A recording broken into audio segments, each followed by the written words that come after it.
On parle toujours corruption.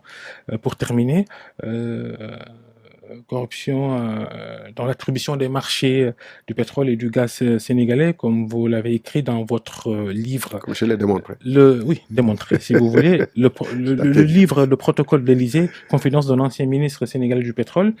Et d'ailleurs, Thierno Alassane Sall, vous avez révélé, oui, des choses graves dans ce livre. Et depuis, aucune suite, pas de plainte contre vous.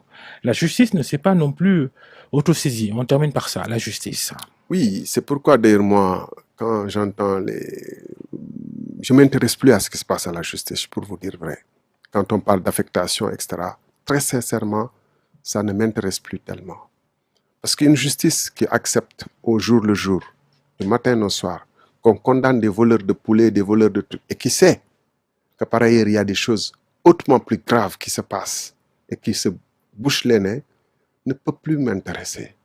Très sincèrement, les gens aimeront commenter pourquoi on a affecté X à ici, Y là. Mais pourquoi c'est X, Y, comme j'ai dit pour les travailleurs de la Poste, ne se sont pas rebiffés en temps opportun.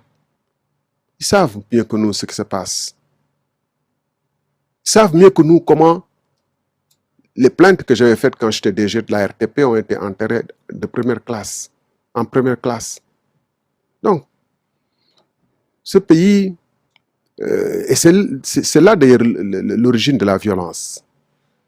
Quand vous avez Kilifeu qui dort en prison, il a des parents, il a des amis, il a certainement des fils qui vont grandir.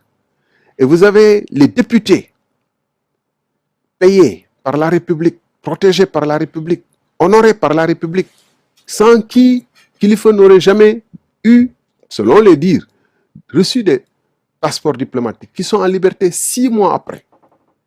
Et que... Oui, ils sont convoqués devant la justice mardi prochain. Bon, parce que bon, ça commence à faire trop. Mais pas immédiatement, 6 mois après. Mais dans quel pays sommes-nous? Et pourquoi voulez-vous que les gens ne se disent pas, puisqu'il n'y a pas de justice, nous ferons justice nous-mêmes? C'est déjà arrivé au mois de mars. C'est les causes. Les mêmes causes produisent les mêmes effets. Donc, ne faisons pas semblant de dire qu'il faut appeler... Vous avez assisté à votre tour sur une deuxième vague, entre guillemets, comme l'a dit Ousmane Sonko à l'époque.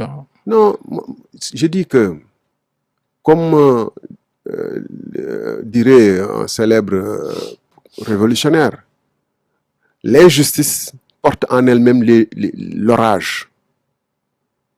L'injustice porte en elle-même l'orage. Et on est dans un pays où l'injustice est érigée en norme.